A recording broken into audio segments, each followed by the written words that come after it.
Can you imagine sitting at a well reading, watching your perfect sister walk away with $6.9 million while you get a single dollar? And then having your own mother smirk and tell you, some kids just don't measure up? It felt like a punch to the gut. But what if that dollar was actually the first move in a chilling game of chess, designed to expose a betrayal that would shatter my entire family? I'm Amanda Riley, and at 28, I never expected to find myself in a lawyer's office, my chest hollowed out by grief and disbelief. Grandpa Maxwell had been my hero, my confidant, my biggest supporter. So why did he leave me just $1 and a mysterious, sealed envelope? The hurt was real, raw. But then, I caught the gleam in his attorney's eye. Something wasn't adding up. Growing up in our suburban Boston home, life looked normal. Our house wasn't huge, but my parents, Richard and Elizabeth Riley, made sure appearances were everything. We had the latest gadgets, the right brands. My sister, Caroline, 3 years my senior, was the golden child. Beautiful, sociable, and, most importantly to Mom and Dad, practical. She followed their blueprint perfectly. Prestigious business school, perfect posture, perfect smile, destined to be a perfect executive wife. Every family gathering became a stage for Caroline's accomplishments, met with my parents' beaming pride. Then there was me. From an early age, I was drawn to science, to environmental conservation. Weekends were spent volunteering at wildlife rehabs or beach cleanups. My passion was always met with thinly veiled disappointment. Environmental science won't pay for the lifestyle you're accustomed to, Amanda, my mother would sigh, waving a manicured hand.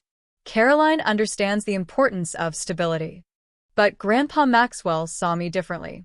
A retired investment banker with eyes that missed nothing, he was the unconventional one in our status-conscious family.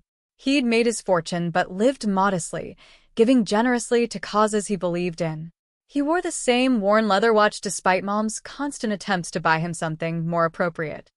The true value of something isn't in its price tag, Mandy, he'd tell me, using the nickname only he was allowed. It's in the purpose it serves.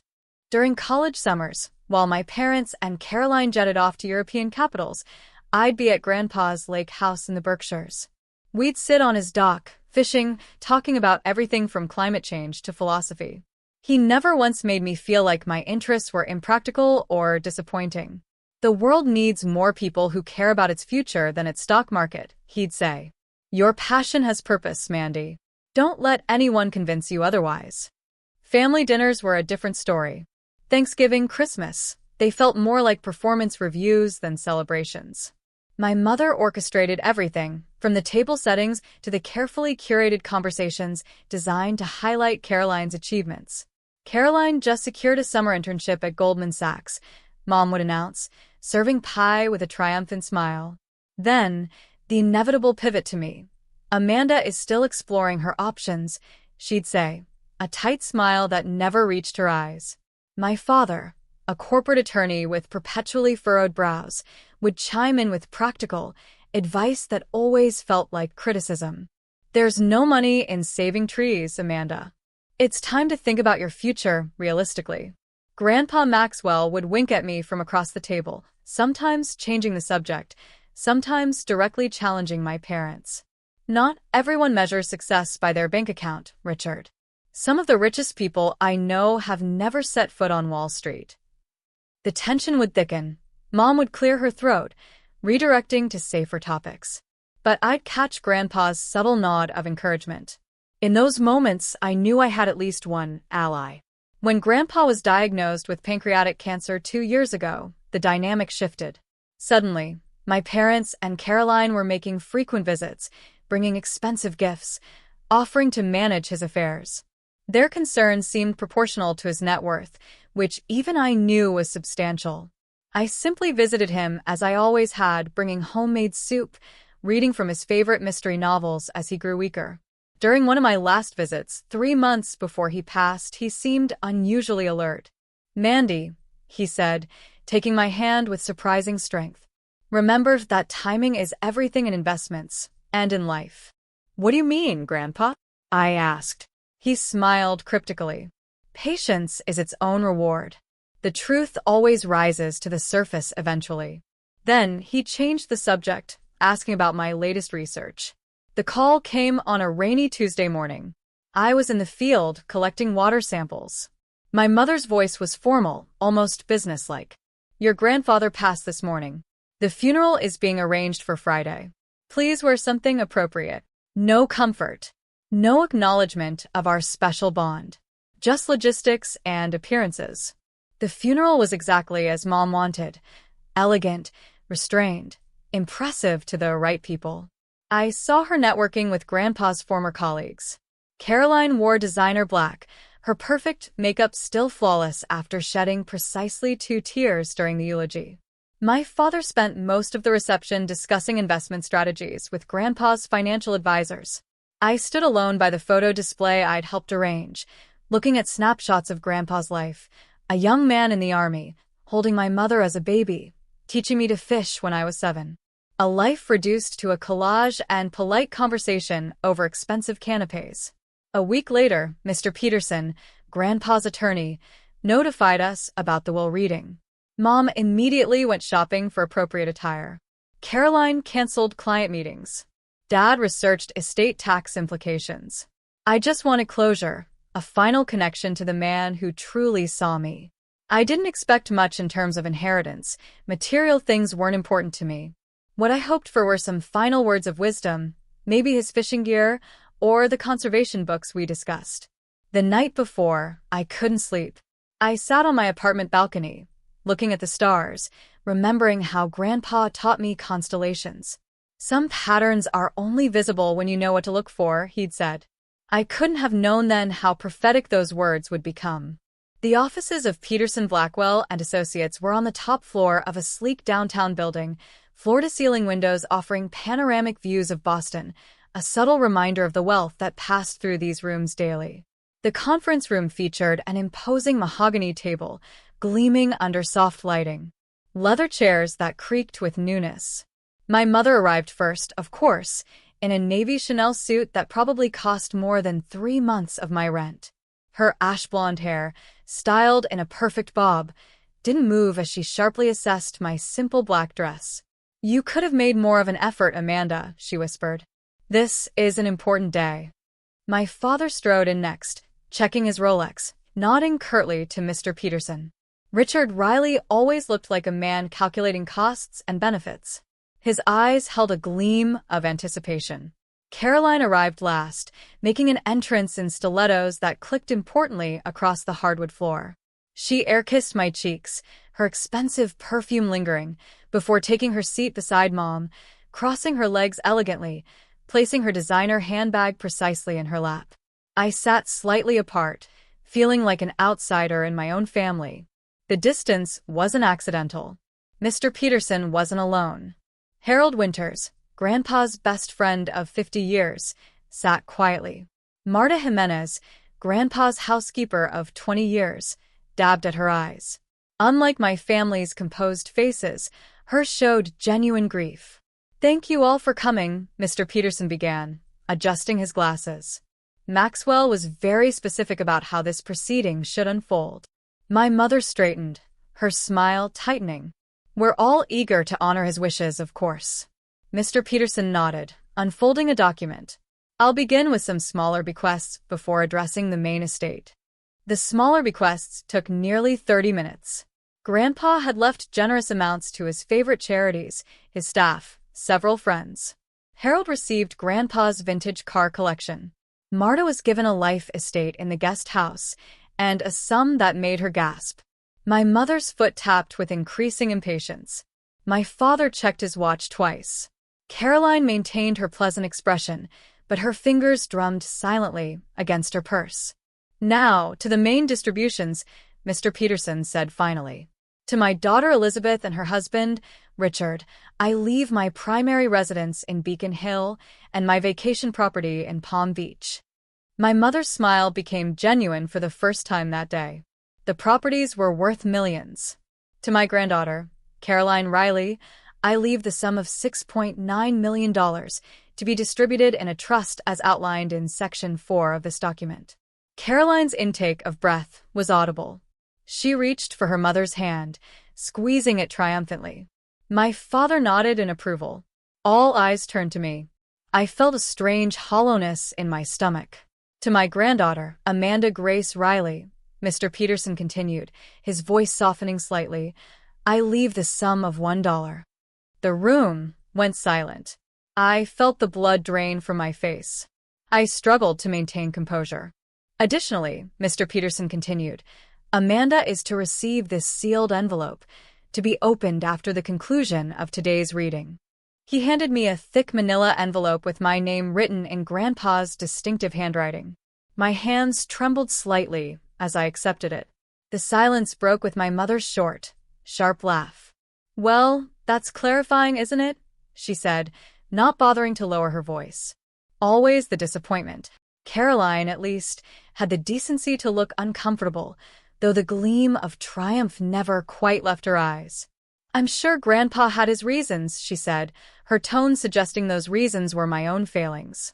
My father simply shook his head, a gesture dismissing me as effectively as his words often had. I clutched the envelope, fighting the urge to flee. To escape the pity in Harold's eyes, the confusion on Marta's face, and the barely concealed satisfaction on my family's. Pride kept me in my seat. Whatever Grandpa's reasons, I wouldn't give them the satisfaction of seeing me break. Is that all? My mother asked, already gathering her purse. Actually, no, Mr. Peterson said. Maxwell prepared a video to be played after the initial reading. He was most insistent about everyone remaining present for it. My father's annoyance was palpable. Is that really necessary? We all have commitments. It is a condition of the will, Mr. Peterson said firmly. All beneficiaries must be present for the entire proceeding or risk forfeiture. That settled it. No matter how dismissive they were of me, my family would sit through hours of content before risking their newfound wealth. Mr. Peterson dimmed the lights. After a moment of static, my grandfather's face appeared. He looked frail, the cancer having taken its toll, but his eyes remained sharp, alert, the eyes of a man who saw what others missed. None of us were prepared for what came next. If you're watching this, Grandpa began, his voice stronger on video than it had been in his final weeks, then I've moved on to whatever comes next. And you're all sitting in Peterson's uncomfortable conference chairs, wondering what this old man has up his sleeve. A small smile played at the corners of his mouth. I recognized that expression. It was the same one he wore when he was about to win at chess, a game he taught me during rainy afternoons at the lake house. He addressed Harold, then Marta, his words filled with warmth and genuine appreciation. Then his expression changed subtly as he addressed my parents. Elizabeth, my only daughter, you were always ambitious, even as a little girl. I remember how determined you were to have the biggest dollhouse, the prettiest dresses. Richard, you and I have had our differences over the years, but I never doubted your dedication to the lifestyle you chose. My mother's smile faltered. There was something in Grandpa's tone, not quite criticism, but not the warm praise she'd clearly expected. To Caroline, congratulations on your inheritance. You've always understood the value of money and appearances. I've structured your trust with quarterly distributions to ensure it provides for you over time. Use it wisely. Caroline's expression flickered between satisfaction and uncertainty. Grandpa's words seemed double-edged, and I wasn't the only one who noticed. Then, Grandpa looked directly into the camera, and I had the uncanny feeling he was looking right at me. Amanda, my Mandy, you see what others miss. You always have, from the time you were small, and noticed the bird's nest in the oak tree that everyone else walked past. Remember what I told you about timing and patience? True wealth isn't measured in dollars. My throat tightened. Even from beyond, he saw me. Grandpa's expression became serious. Now, to the matter at hand. My will may seem straightforward, perhaps even unfair to some of you. But there's more to this story, as there usually is in life. He leaned forward. I've arranged a series of tasks that must be completed before the full terms of my estate can be implemented. Consider it my final lesson to all of you. Mr. Peterson has been instructed to provide sealed letters with specific opening dates and instructions. All conditions must be followed exactly as written. Any attempt to contest this will or circumvent the process will result in the entirety of my estate, every property, investment, and penny, being immediately transferred to the Maxwell Riley Foundation for Environmental Conservation. My mother's sharp intake of breath was audible. My father's face darkened. Caroline's perfect posture stiffened. The first step begins today. Amanda, the envelope you've received contains the key to my lake house and instructions for the first task. I suggest you go there immediately. Grandpa's eyes twinkled with that familiar mischievous light I'd loved since childhood. And remember, things aren't always as they appear. Sometimes a single dollar can be worth more than millions. The screen went black. The lights came up. All eyes turned to me and the envelope in my hands. Mr. Peterson cleared his throat. That concludes today's official reading. As stated, any attempts to contest the will or interfere with the process Mr. Riley has established will trigger the charitable remainder clause. My mother recovered first, her social mask sliding back into place. Well, that was certainly dramatic, she said with a forced laugh. Amanda will naturally accompany you to the lake house. Family support and all that. The sudden shift from dismissal to family support wasn't lost on me. An hour ago, I was a disappointment. Now, I was their access point to whatever game Grandpa had set up. I don't think that's necessary, I said, surprised by the steadiness in my voice. Don't be ridiculous, my father cut in. This clearly affects all of us. We'll drive up together tomorrow morning. For perhaps the first time in my adult life, I stood my ground. No. Grandpa addressed the envelope to me, and I'll go alone. The will was clear about following his instructions exactly. Amanda, my mother hissed, her composure slipping. This is not the time for your usual stubbornness. Actually, Mr. Peterson interjected, the instructions are quite specific that Amanda must be the one to open the lake house and retrieve the next communication. Others may visit subsequently, but the initial task is hers alone. My mother's lips pressed into a thin line, but the threat of the charitable remainder clause was enough to silence further protests.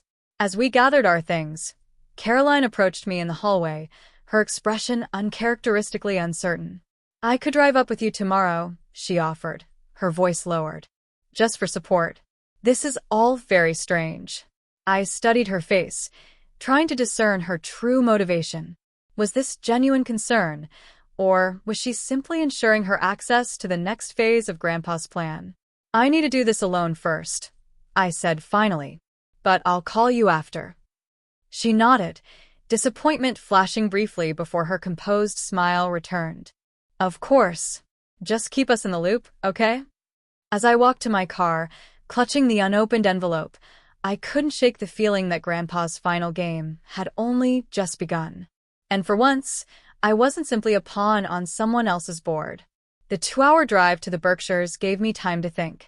I waited until I was well outside Boston before pulling over at a rest stop to open Grandpa's envelope. Inside was the promised key, attached to the familiar fish-shaped keychain I'd given him for his 70th birthday. There was also a letter, written in his distinctive slanted handwriting. Mandy, it began. If you're reading this, then the first phase is complete. Go to the lake house alone. In my study, you'll find the answers to questions you haven't thought to ask yet. Remember our chess games. The first move is never the most important one. It's the setup that matters. Trust yourself. Love, Grandpa. Cryptic as ever, even from beyond. I smiled despite myself and continued driving, memories flooding back with each familiar turn in the road. The lake house came into view just as the afternoon sun hit the water, creating the diamonds of light that had fascinated me since childhood. The modest A-frame cabin, with its wide deck overlooking the water, was exactly as I remembered, though perhaps a bit more weathered. Grandpa had refused my mother's repeated suggestions to update or expand the property. Some things are perfect just as they are, he'd always said. I parked and was reaching for my overnight bag when another car pulled up behind me. Then another. My heart sank. My parents' Mercedes. Caroline's BMW. Surprise. Caroline called out, too brightly, as she emerged from her car. We thought we'd join you after all. Family adventure. My mother didn't bother with pretense. "We're not letting you handle this alone, Amanda. There's clearly something significant happening, and we all have a stake in the outcome." The will specified that I should come alone. I reminded them, anger building inside me.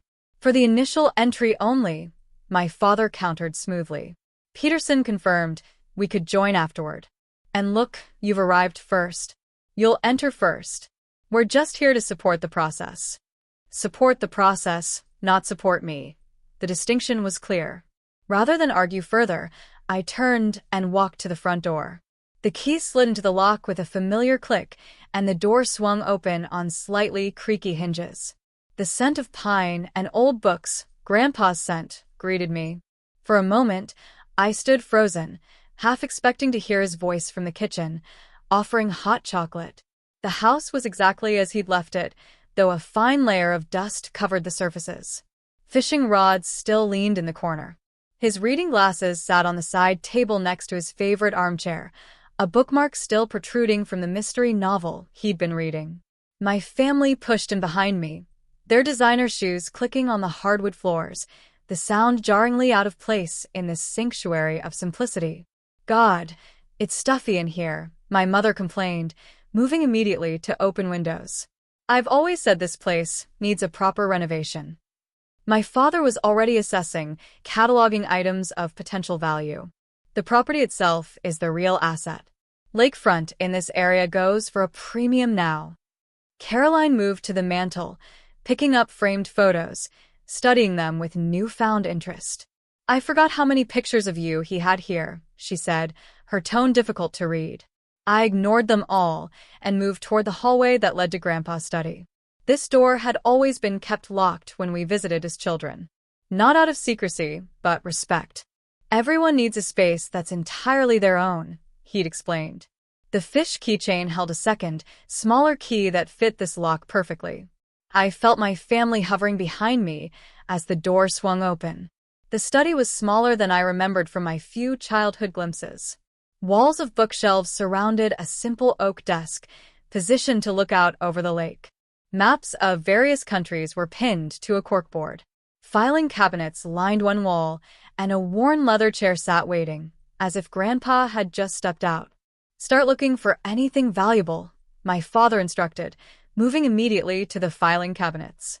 "Investment records, property deeds, anything that might explain what's happening." "Richard," my mother scolded, though her own eyes were scanning the room calculatingly. "Show some respect. Maxwell was her father-in-law, after all." I approached the desk slowly, drawn to a framed photo I'd never seen before. It showed a much younger Grandpa standing proudly in front of a small office building. The sign read, "Riley Innovations." Something tickled at my memory, but before I could grasp it, Caroline was beside me. "What's that?" she asked, reaching for the photo. "I don't know," I admitted. "I've never seen it before." My father glanced over. "Riley Innovations. Never heard of it."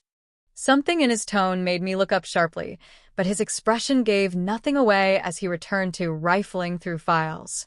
On the desk pad lay a single sheet of paper with a series of numbers, followed by a question. "Where did it all begin?" "It's a puzzle," I murmured, studying the numbers. They look like dates followed by dollar amounts. The earliest was from 50 years ago, 2975. That number resonated with something Grandpa had once told me about his first investment. While my family continued searching, I sat in Grandpa's chair and opened the desk drawer. Inside was a leather-bound book with first steps embossed on the cover.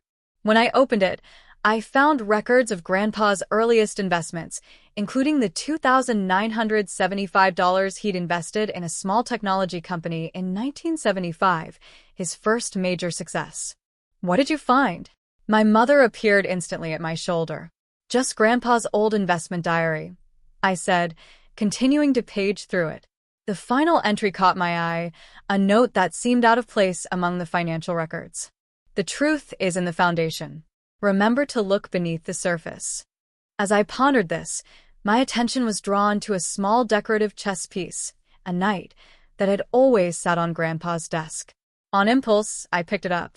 The bottom felt loose. When I twisted it, The base came away, revealing a tiny compartment containing a small key and a folded note. "What's that?" Caroline asked, suddenly beside me again. "I'm not sure," I said truthfully, unfolding the note. Second letter in the floor safe. Combination. Date of betrayal. My father had found an old photo album and was flipping through it impatiently. "Nothing but sentimental nonsense," he muttered, tossing it aside carelessly. Several photos slipped out, scattering across the floor. "Richard," my mother snapped, but she wasn't concerned about the photos. She was pulling pages from the album and examining them closely before discarding those that apparently didn't interest her. There must be some record of his investments here. I knelt to gather the fallen photos, noticing they were mostly of Grandpa with my mother as a child, and later with me. One caught my attention, a newspaper clipping with the headline, "Local Entrepreneur Sells Patent for Millions." Grandpa stood shaking hands with another man, both smiling. The caption read, "Maxwell Riley sells innovative circuit design to Wilson Technologies." "Mom," I said slowly, "did Grandpa own a company called Riley Innovations?" Her hands froze in their destructive sorting. "That was before your time," she dismissed, "a small venture that didn't amount to much." But her voice had an edge. I recognized the same tone she used when covering up something uncomfortable at dinner parties. Meanwhile, I was examining the floor. In the corner, partially hidden by a small rug, I noticed a seam in the hardwood. Pulling back the rug revealed a floor safe. Its dial waiting for the combination. Date of betrayal. What did that mean? My father was on his phone speaking in low tones about property values and development potential. Caroline was opening and closing books on the shelves, checking for hidden contents. I stared at the newspaper clipping again, noting the date, June 17th, 1995. Something clicked. I entered the numbers 61795 into the safe's combination dial. With a satisfying click, the door released. Inside was another envelope, thicker than the first, and a small leather notebook with a rubber band around it. Before anyone could reach it, I grabbed both items and stood up. "What did you find?" My father was suddenly focused entirely on me, his phone call forgotten. "Another letter from Grandpa," I said, holding the envelope close. "And a notebook." "Well, open it," my mother demanded, her composure slipping further. "This treasure hunt has gone on long enough. I think I'm supposed to read it privately first," I said, thinking quickly. "That's absurd," my father cut in. "This concerns all of us. Whatever game our grandfather is playing affects the entire family." The will was clear about following his instructions exactly, I reminded them, echoing Mr. Peterson's earlier warning. "I'm not risking the charitable remainder clause because you're impatient." My mother's eyes narrowed dangerously. "Amanda Grace Riley, you'll show us that letter immediately. We are your parents, and this is a family matter." Something in me snapped. Years of being dismissed, overlooked, criticized, crystallized into a moment of perfect clarity and resolve. "No," I said simply. "Grandpa addressed this to me. I'll read it first and share what's appropriate afterward." My father took a step toward me, his face darkening. "You ungrateful." "Stop it, Dad," Caroline interrupted suddenly. "She's right. We can't risk triggering that clause." My parents turned to her in surprise. Caroline never contradicted them. She shrugged, her expression unreadable. "I have 6.9 million reasons to make sure we follow the rules exactly. Let Amanda read the letter first." It wasn't support, exactly, but it was something. I seized the moment to move toward the door. "I'm going to read this in private. I'll let you know if there's anything you need to know." "This is ridiculous," my mother fumed. "What could possibly be so secret?" "I guess we'll find out," I replied, walking out of the study with more confidence than I felt. As I headed for the front door, Caroline followed me into the hallway. "Amanda, wait," she said, her voice unusually hesitant. "There's something you should know." I paused, studying her face. For once, her perfect mask had slipped, revealing genuine conflict underneath. "What is it?" She glanced back toward the study, ensuring our parents couldn't hear. "Things aren't great with Mom and Dad financially. Dad's firm lost some major clients last year. They've been living on credit and appearances. They're counting on this inheritance. The revelation shouldn't have surprised me, given our family's obsession with status, but it did. Why are you telling me this? Caroline's smile was bitter. Maybe I'm tired of the act, too. Just be careful. They're desperate, and desperate people do desperate things. Before I could respond, we heard our parents emerging from the study. I hurried out the front door, letter and notebook clutched tightly against my chest. I needed space to think, to understand what Grandpa was trying to show me. This isn't over, Amanda, my father called after me. You can't keep family matters to yourself. I kept walking, not looking back. For the first time, I was beginning to understand that family matters might have a double meaning in the story Grandpa was unfolding. I drove into town and checked into the small inn where Grandpa and I used to have lunch after our fishing trips. The innkeeper, Martha, recognized me immediately. Amanda, it's been too long, she said warmly. I was so sorry to hear about Maxwell. He was one of the good ones. Thanks, Martha. I miss him. Are you staying at the lake house? She asked, handing me a room key. Not tonight. Too many memories, I said, not mentioning the family invasion. And I need some quiet to go through some of Grandpa's papers. She nodded understandably. Room 8 has the best view of the mountains. Maxwell always said it helped him think. Once settled, I spread the contents of the envelope on the bed. There was another letter from Grandpa, but also several legal documents and old newspaper clippings. I opened the notebook first. What I found inside stunned me. It was a detailed record of Grandpa's true financial holdings, far more extensive than what had been revealed in the will. Properties across 3 continents, investment portfolios, patents, and business interests totaling well over $24 million. The $1 inheritance seemed even more symbolic in comparison. I turned to Grandpa's letter next, my hands trembling slightly. Mandy, it began. If you're reading this, you've taken the first step in understanding why things are as they are. The notebook contains the truth about my estate, far more substantial than what was revealed at the reading. But money is just money. What matters is the truth behind it. Your next task is to investigate Riley Innovations. The company's records are held by Peterson in a separate file. Call him, and he'll provide access. Once you understand what happened there, you'll know why I've structured things this way. Be careful, Mandy. The people closest to us can sometimes be the ones we know least. Trust your instincts. They've always been good. Love, Grandpa. I immediately called Mr. Peterson, who wasn't surprised. Maxwell anticipated your call around this time, he said. I have the Riley Innovations files ready. I can send them securely to your email now. Within minutes, my laptop pinged with dozens of scanned documents. As I read, the story of Riley Innovations emerged, and with it, a disturbing revelation about my family. Grandpa had founded Riley Innovations in the early 1990s, developing a revolutionary circuit design. The company was small but growing, with several patents pending. Then, in 1995, he suddenly sold everything to Wilson Technologies for a fraction of its worth. The timing struck me as odd. Why would a savvy businessman like my grandfather sell a promising company for less than its value? I dug deeper. There it was, a memo from Richard Riley, my father, who had been handling some legal work for the company. He had apparently advised Grandpa that a competing patent would render their technology worthless, recommending an immediate sale.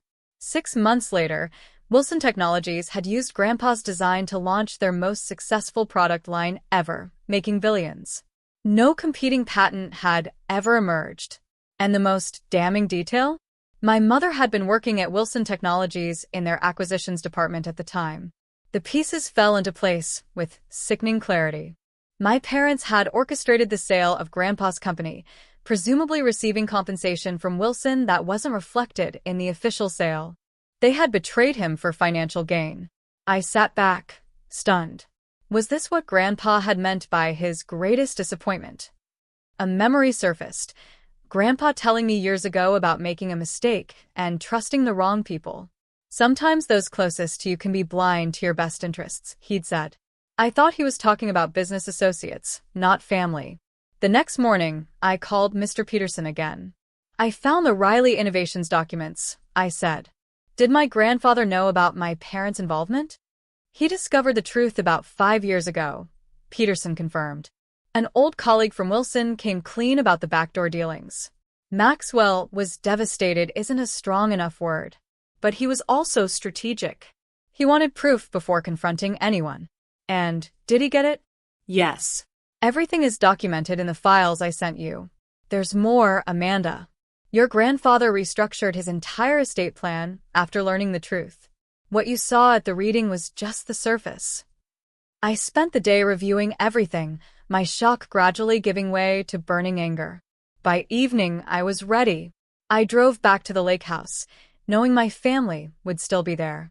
They were sitting on the deck, drinking wine, discussing development potential for the property when I arrived. Their conversation halted abruptly when they saw my face. Amanda, my mother began with false brightness. We were just discussing how to profit from Grandpa's home. I finished for her. Or were you reminiscing about Riley Innovations and how successfully you engineered its sale? The wine glass nearly slipped from my mother's hand. My father's face hardened into the expression he used in tough negotiations. I don't know what you think you've discovered, he said carefully. But business decisions from 30 years ago are hardly relevant now. Fraud is always relevant, Dad. So is betrayal. I placed copies of the most damning documents on the table between us. My mother's memo to Wilson's CEO outlining Grandpa's vulnerabilities, my father's falsified legal opinion, the backdated consulting agreement that had paid them nearly $500,000 after the sale went through. Where did you get these? My father demanded, his voice dangerous. Grandpa had copies all along, I said. He knew what you did. Both of you. My mother recovered quickly, her social mask sliding back into place. You're blowing ancient history out of proportion. Business is complicated, Amanda. Your grandfather did very well from that sale. He was robbed of millions, I countered, by his own daughter and son-in-law. Caroline had been unusually quiet, staring at the documents with growing horror. Is this true? She finally asked our parents. Did you really do this? Of course not, our mother snapped. Amanda is being dramatic as usual. But something had shifted in Caroline's expression. She turned to me.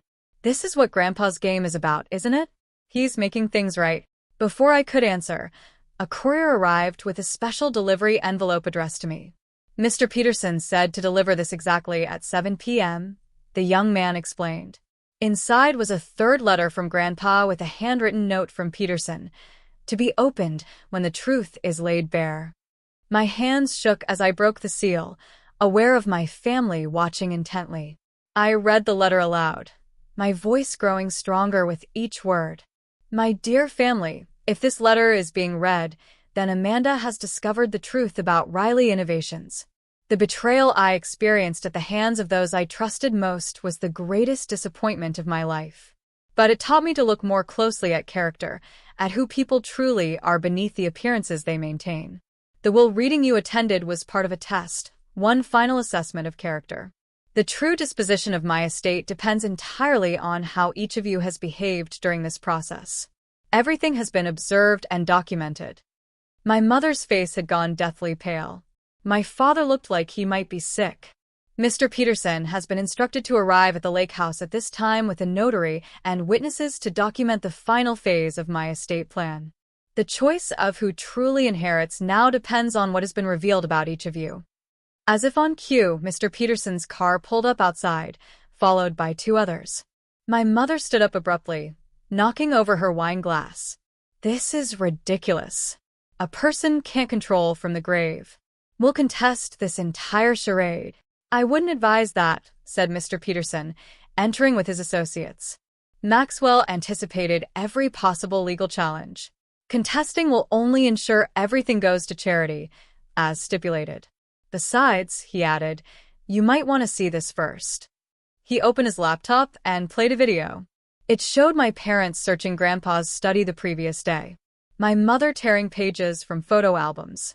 My father making calls about developing the property before Grandpa was even properly buried.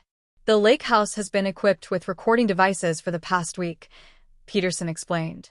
Maxwell wanted to see true colors, not performances. My mother's scream could probably be heard across the lake. You had no right. This is an invasion of privacy. My father lunged for the laptop, but one of Peterson's associates blocked him. Richard Riley, I'd advise against any rash actions. There are legal consequences to destroying evidence. Evidence of what? Caroline asked, her voice small. Mr. Peterson turned to her. Evidence of character, Miss Riley. And potentially evidence related to the fraud committed against Maxwell regarding Riley Innovations. He turned to me. Amanda, your grandfather left instructions that you should be the one to make the final decision once all facts were known. What decision? I asked, confused. Whether to pursue legal action against your parents for their fraud, which would likely result in criminal charges given the evidence, or to implement the alternative inheritance plan he designed. My father's face had turned ashen. You wouldn't, he said to me. We're your parents. Parents who called me a disappointment my entire life. I replied, a lifetime of hurt surfacing at once.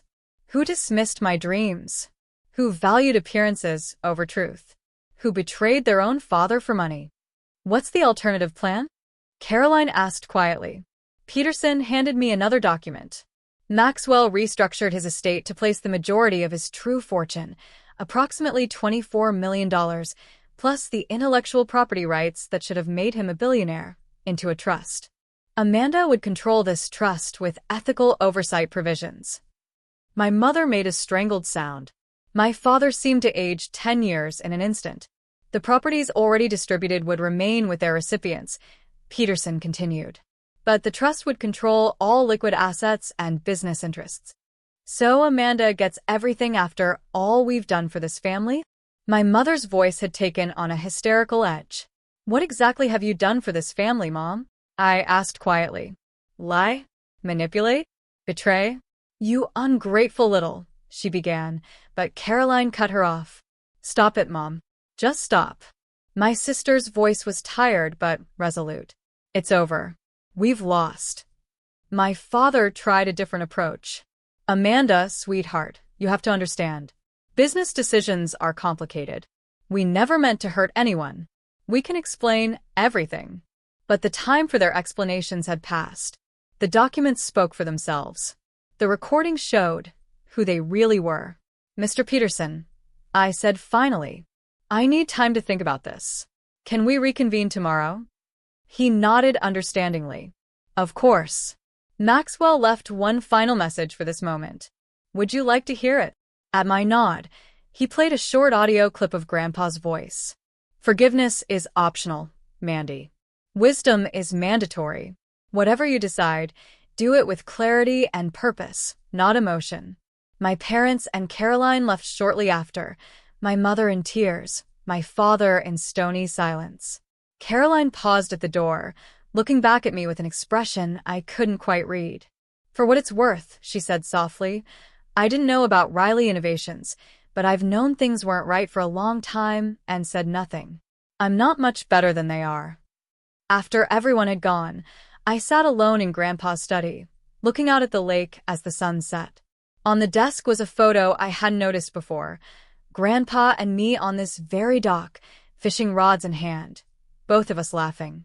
He had written on the back, "True wealth is measured in moments like these."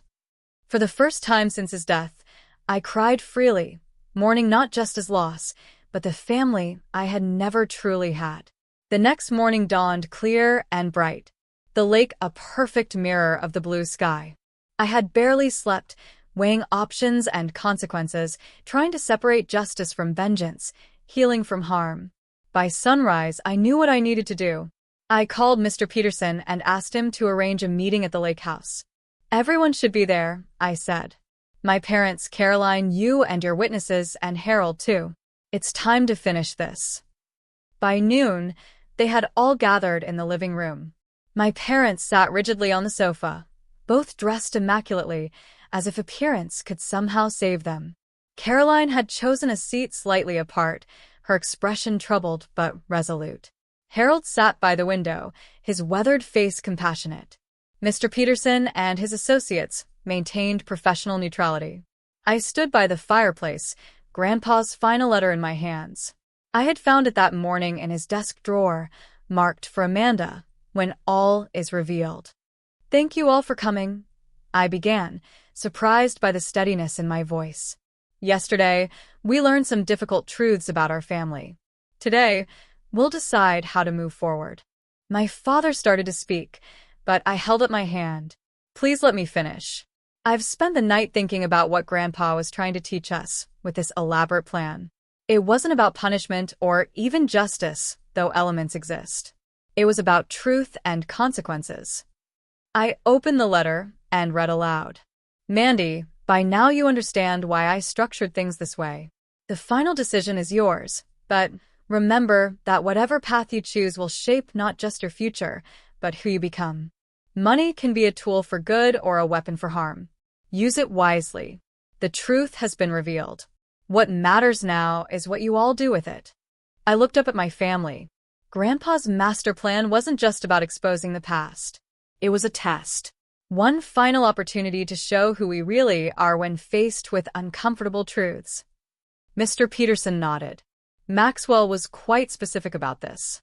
The distribution of his true estate would be determined by how each of you behave during this process.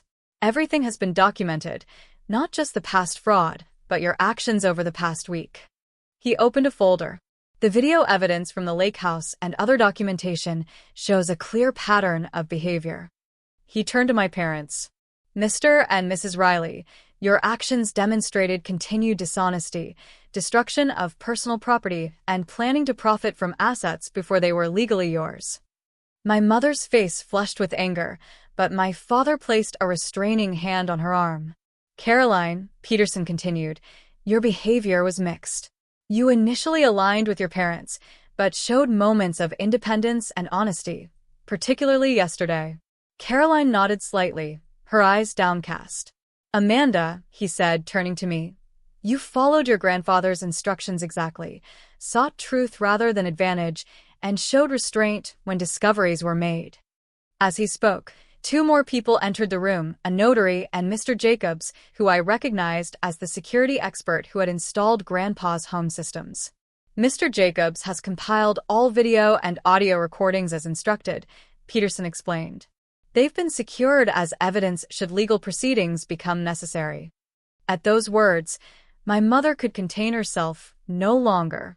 "This is absurd. You can't possibly use secret recordings against us. We'll sue for invasion of privacy."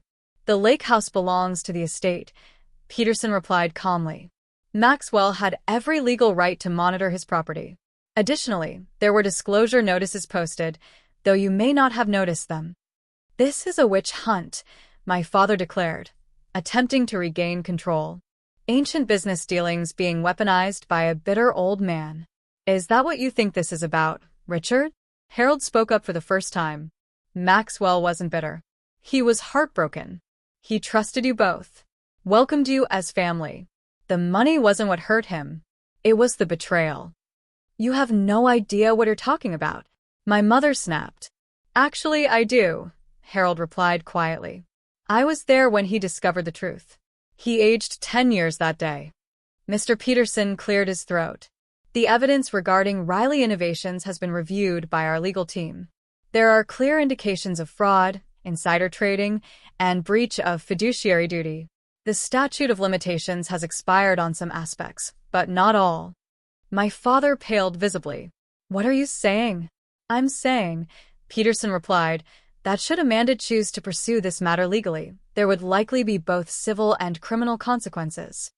The room fell silent as all eyes turned to me. "That's what this is about, isn't it?" my mother said, her voice suddenly pleading. "You want revenge. You've always been jealous of Caroline, resentful of our expectations. Now you have your chance to punish us." "This isn't about revenge, Mom," I said quietly. "It's about truth and choices." "What does that mean?" Caroline asked. I took a deep breath. "It means I've made my decision about Grandpa's estate and the evidence of fraud. Mr. Peterson handed me a document. This details the two options Maxwell outlined. You may sign where indicated to implement your choice. My parents watched with thinly veiled panic as I reviewed the paper. Caroline's expression was resigned but calm. I choose option 2, I said finally, signing the document and handing it back to Peterson. What does that mean? My father demanded. Peterson reviewed the signed document and nodded. It means that Amanda has chosen not to pursue criminal charges regarding the Riley Innovations fraud. My mother sagged with visible relief. However, he continued, the restructured inheritance plan will be implemented as Maxwell designed. The primary control of the true estate, valued at approximately $24 million, will be placed in a trust overseen by Amanda. The properties already distributed will remain with their recipients, but all other assets will be managed through the trust with specific ethical guidelines and oversight. So, she still gets everything, my mother said bitterly. Not exactly, I interjected. The trust isn't structured for personal enrichment.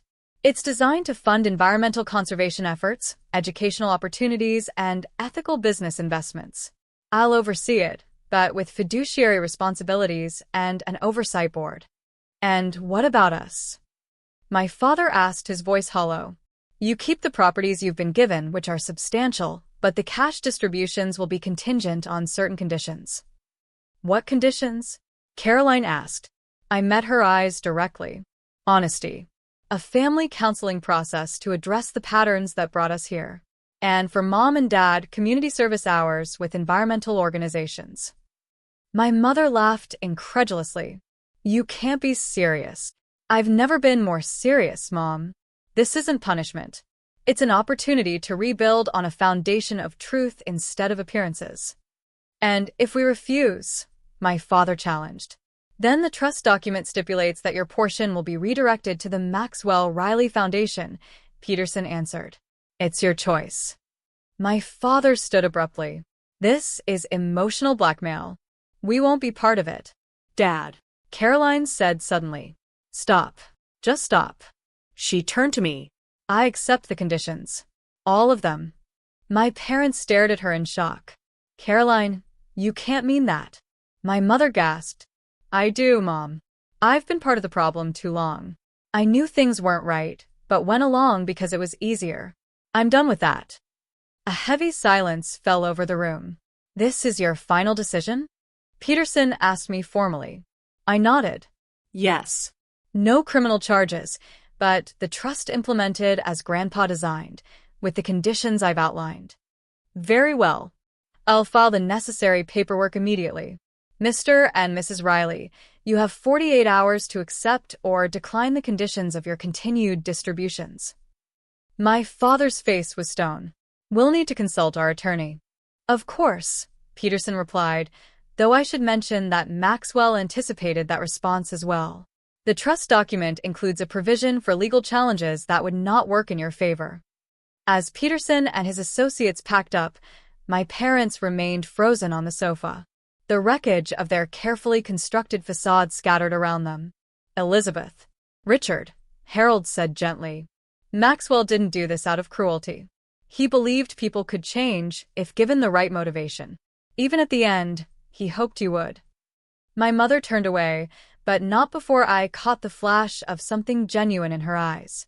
Perhaps the first real emotion I'd seen from her in years. One by one, everyone left until only Caroline and I remained in the living room.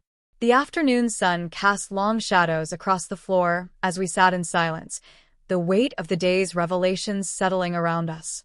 What happens now? She finally asked. I don't know exactly, I admitted.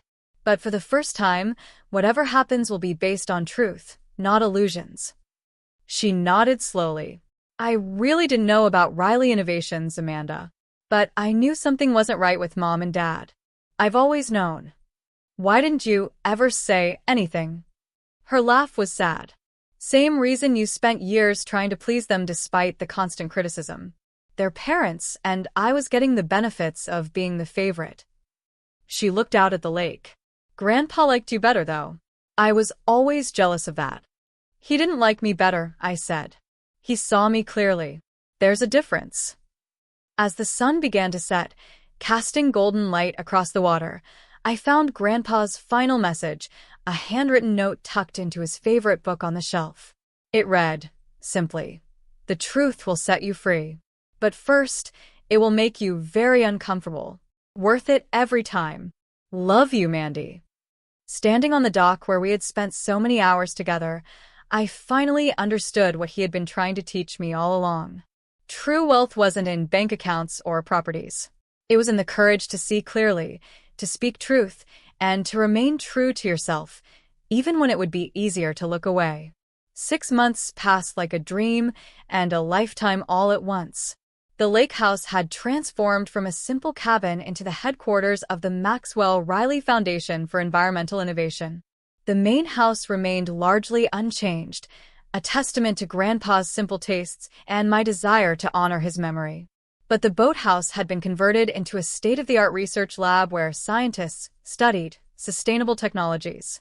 I stood on the dock, watching the morning mist rise off the water, remembering how Grandpa and I used to count fish jumping before breakfast. So much had changed.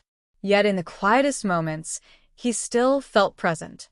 The foundation was flourishing beyond my wildest expectations. We had already funded 3 major conservation projects and established scholarships for students pursuing environmental science degrees. The Trust's ethical investment arm was backing promising startups focused on renewable energy and sustainable agriculture. The journey hadn't been smooth. The first months after the revelation were brutal in ways I hadn't anticipated. Despite my decision not to pursue criminal charges, the emotional fallout was severe. I found myself alternating between righteous anger and crushing doubt. Had I done the right thing? Was I honoring Grandpa's legacy or somehow betraying it by not seeking full justice? Weekly therapy sessions became my lifeline. Dr. Marshall helped me navigate the complex grief I was experiencing, not just for Grandpa, but for the family I had thought I had, for the parents I had spent a lifetime trying to please. Grief isn't linear, she reminded me during one particularly difficult session. And where grieving is complicated by betrayal and years of emotional manipulation, be patient with yourself.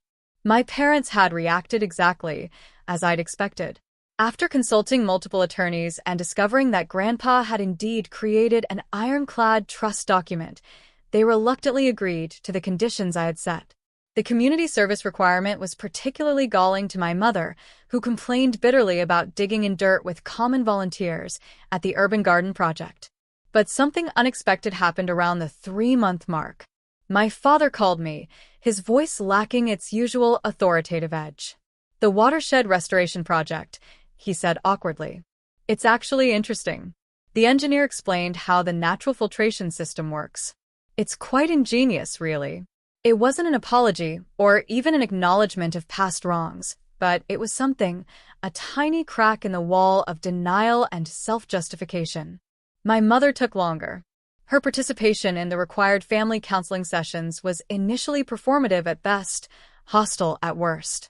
She sat rigid and defensive, deflecting any suggestion that her actions had been harmful. "We gave you girls everything," she insisted during one session. "The best schools, nice clothes, family vacations. How dare you judge us for a business decision made before you were even born?" The breakthrough came unexpectedly. During a session where the therapist asked us to each bring a meaningful photograph, I brought the picture of Grandpa and me fishing. Caroline brought a candid shot of the 4 of us at her college graduation. My father chose a formal family portrait from when we were teenagers. My mother brought nothing, claiming to have forgotten the assignment.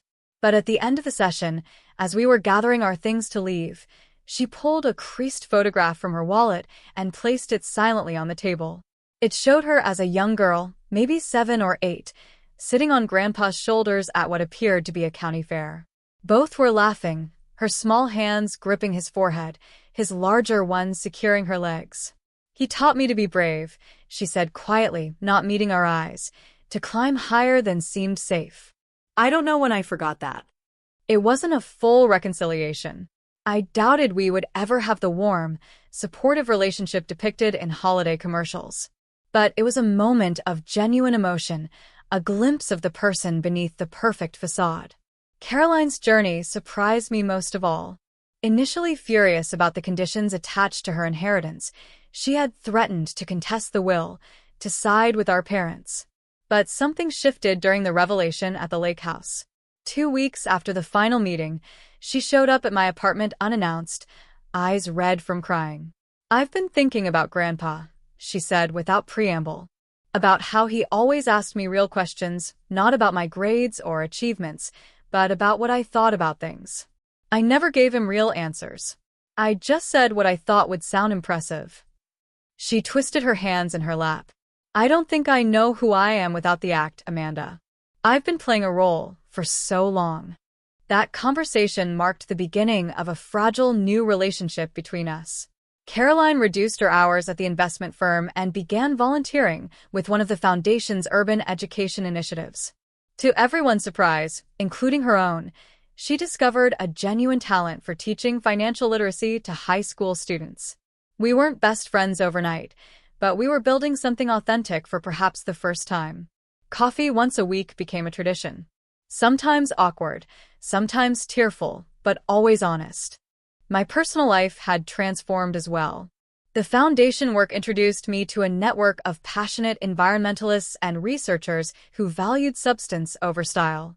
For the first time, I felt truly seen and appreciated for my mind and contributions, rather than being measured against impossible standards. I developed a close friendship with Dr. Eliza Kaminsky, the marine biologist heading our watershed project. Her brilliant mind and dry humor made long research days fly by. When she invited me to co-author a paper on our findings, I experienced a professional confidence I'd never known before.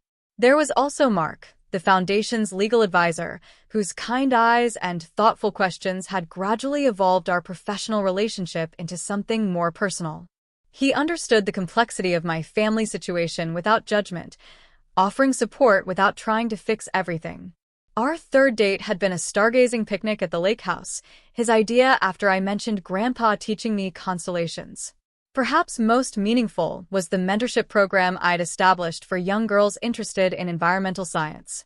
Watching them light up during field research trips, encouraging their questions and ideas, I felt Grandpa's influence coming full circle. I was becoming for them what he had been for me, a believer in their potential and an appreciator of their unique perspectives. The most unexpected encounter came 6 months to the day after the will reading. I was hosting a community open house at the Foundation headquarters when I spotted my parents across the lawn. They weren't scheduled to be there. Their community service hours were normally on Wednesdays. They stood awkwardly at the periphery, my father examining the solar array with professional curiosity, my mother clutching her handbag like a shield. When they saw me notice them, my father gave a stiff nod. My mother attempted a smile that didn't quite succeed. I walked over, unsure what to expect. "The facility looks impressive," my father said formally. "Very professional operation." "Thank you," I replied. "We're particularly proud of the wetlands reconstruction. It's already showing improved water quality." My mother glanced around at the other attendees. "Your grandfather would have approved," she said finally. "He always did prefer practical applications to theory." Coming from her, this was practically effusive praise. I noticed she was wearing the simple pearl earrings Grandpa had given her for her 21st birthday, jewelry she had previously dismissed as too plain. "Would you like a tour?" I offered. They stayed for almost an hour, asking occasional questions, maintaining careful politeness. It wasn't forgiveness or reconciliation, exactly, but it was acknowledgement of the Foundation, of my work, of a reality beyond appearances. As they were leaving, my mother paused. "Your sister mentioned you found Maxwell's journal. I was wondering." She stopped, seemingly unable to formulate her request.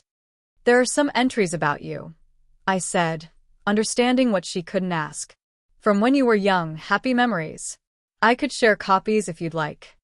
Something flickered across her face, regret, perhaps, or longing. "I would, thank you."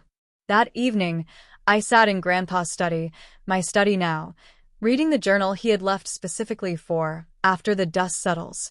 Unlike the evidence and letters that had driven the revelations, this was simply his private thoughts, observations about life and family spanning decades. One entry, dated shortly after he discovered the truth about Riley Innovations, caught my heart. The hardest lesson of my life has been learning that we can love people deeply and still not truly know them. Elizabeth was the light of my life from the moment she was born. Yet somewhere along the way, she became someone I don't recognize. Do we fail as parents when our children choose values so different from our own? Or is it simply the price of allowing them to be individuals? I cannot change their choices now, but perhaps I can still teach my granddaughters the value of integrity, especially Mandy, who sees the world with such clear eyes. Tears blurred my vision as I traced his handwriting with my fingertip. Even in his profound disappointment, he had been thinking of teaching, of growth, of future possibilities. The final page contained what I now considered my life manifesto, written in Grandpa's bold script.